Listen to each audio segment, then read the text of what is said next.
Hey guys, welcome back to the channel. So we are on part 3 of our Ford EcoSport. The last and final thing that we have to do on this is replace the driver's side axle that got broken and bent up out of shape when the motor mount collapsed and failed. So let's go ahead and start with that. Alright guys, so before we go ahead and remove our stuff out of the way to get to the axle and I show you guys the process, I want to kind of point out what we're going to be doing. So we're going to be disconnecting our brake hose line from the strut, and then we will be disconnecting the strut from the knuckle, and then we will also get our wiring for ABS sensor kind of unhinged so we can get a little bit more slack, because what we're going to want to do is kind of pull this knuckle forward to be able to get enough swing room to get the axle out. Now where I'm going to begin on this one is I'm going to go ahead and remove this 10mm bolt that holds my brake line in. These should come off fairly easy. They're fairly small bolts. This one is a newer car, so it does come out a lot nicer than it would in most scenarios. Once you have that out of the way, you just kind of move your brake line like that. Now we're going to be taking our, I don't know what you call this, our panel popper tool, and we're going to go ahead and pop the clips off our ABS wire that feed into our strut assembly. Now we don't disconnect this all the way, guys. We just want to give our line enough flex so when we disconnect the knuckle we have enough swing room back and forth.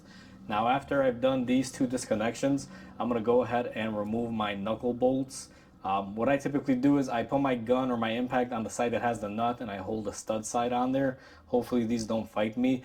Let me go ahead and get my tools, lower the car a little bit, get you guys in the proper area so I can film this, and I'll be right back with you guys. Alright guys, so hopefully this is a really good angle for you guys to see what I'm going to do. Now I'm going to go ahead and disconnect my knuckle. So I'm going to hold my wrench on one side, put my impact on the other side. And these bolts are coming off very easy. Now I'm not surprised, this car is fairly new. If you have a car that's been on the road for a few years, it may want to fight you on this part. I don't anticipate any issues here. Now you may want to mark these bolts, that's what a lot of people will say. However, this car does not really have an alignment index here, so you don't really affect the alignment by removing these. What I do on this top one, just because it's going to be under a little bit of tension, is I kind of rock it back and forth and it'll help my nut come out there, or my bolt. And once you get that, you guys notice that my knuckle dropped. Now I'm going to go ahead and separate my knuckle from my strut. Now this axle is destroyed. It came out of its boot. It's not really anything to worry about. The next thing that I'm going to do, guys, is remove my axle nut. It's hard for you guys to see, but it's right here in the center.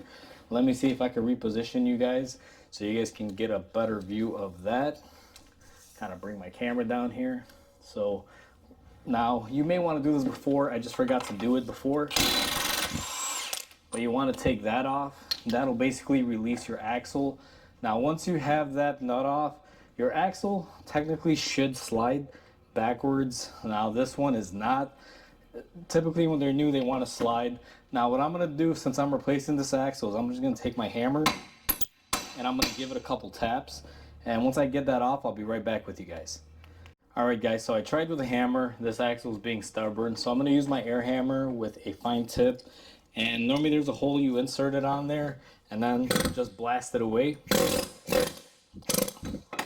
Sometimes the hammer is not the best method, and I'll show you why. Now this axle is trash to me, so it doesn't matter, but you don't want to hit it so hard on here that you mushroom this out, because then you're going to have a difficult time getting it out.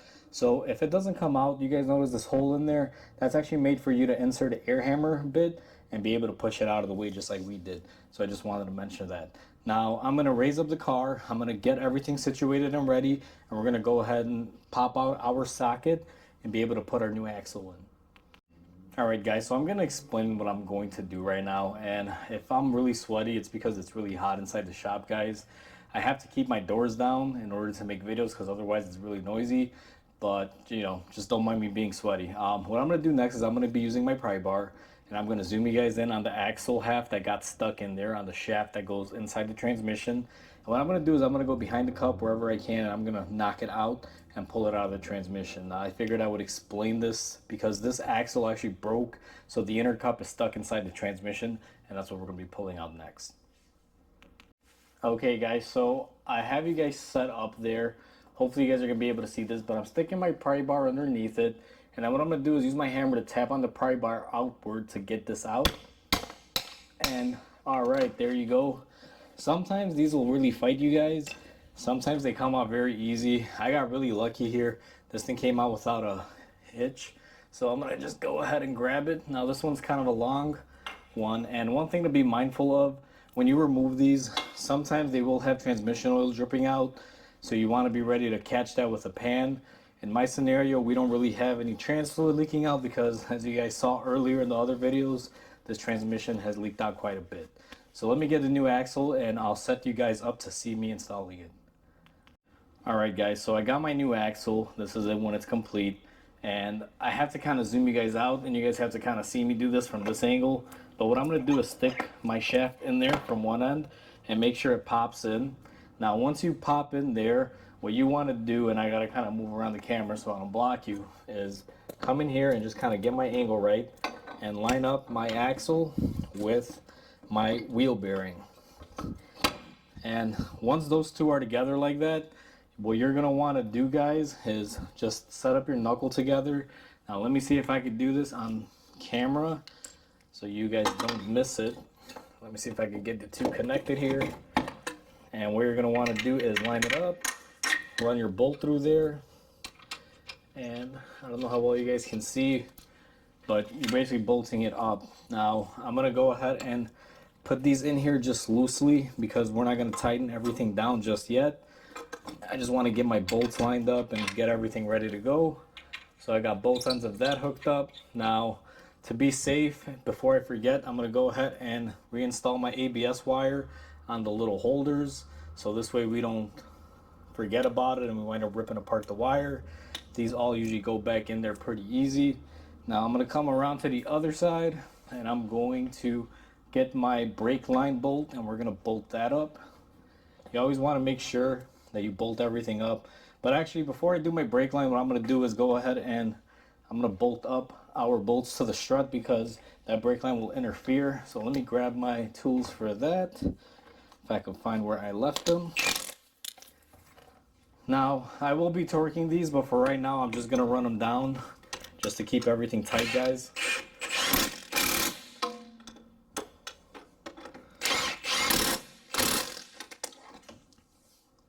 I just need to zip them down, and then I'm going to take my brake line afterwards. Now I'm going to torque this off camera, so I'm going to go ahead and make my torque on these. Then I'm going to go ahead and install my brake line guys, and I'll be back after I do that, and I'll show you guys how we torque up the hub. Alright guys, so I went ahead and I got everything bolted up. I torqued my knuckle bolts, I got my line hooked up and everything else. That was pretty much it. Now I went ahead and I ran my axle nut down with my gun, but it's not tight. We're going to go ahead and torque that. Now on this channel I don't push torque specs or anything like that, but in this scenario I will say you have to torque these correctly guys. I don't care what you think, trust me from experience.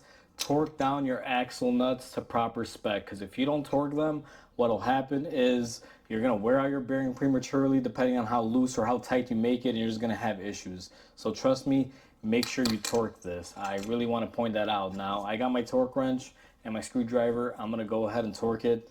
You guys really don't see me torquing stuff on this channel because I do it off camera, but I'm going to go ahead and do this on camera. So what we do is I stick my screwdriver inside one of my rotor vent holes.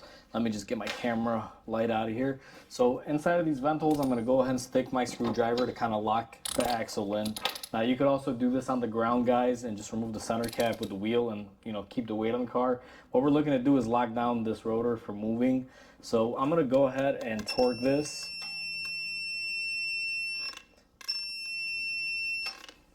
Now I will tell you this, just for this car, this thing requires 188 foot-pounds of torque. My torque wrench beeps at 100 because that's what I normally set it to for a quicker job that I always do. This one takes 188, so you heard it beeping because I went to 100 and I kept going until it hit 188, and now it's nice and tight. This is a self-locking bolt, so you don't really have to do anything to it, but make sure guys, and trust me from experience, I've screwed these up before, make sure that you torque this bolt and you find the right spec. If you don't, it'll cause wheel bearing issues or vibration issues, and you could prematurely wear out your bearing. So just take that advice from me. All right, guys, so you saw me tighten down and torque this axle nut. That's pretty much the last step in this process of replacing this axle. Now, you saw me tying everything else up. Just make sure everything is nice and tight and torqued. Now that we've done all that, this thing is ready to go. I am going to take some time to clean up the area because a lot of the grease from the old axle went everywhere when it broke. So I'm going to clean all that out before I give it back to the customer. After I do that, I'm going to go ahead and put my wheel on, and this thing is ready to roll, and we should be all done with the axle. So hopefully you guys enjoyed this video. Hopefully this video helps you out if you're doing something similar to this or doing this exact job yourselves, guys. And with that said, please comment, like, and subscribe because it definitely helps my channel grow. And I hope you guys have a wonderful day. I'll catch you guys on the next repair.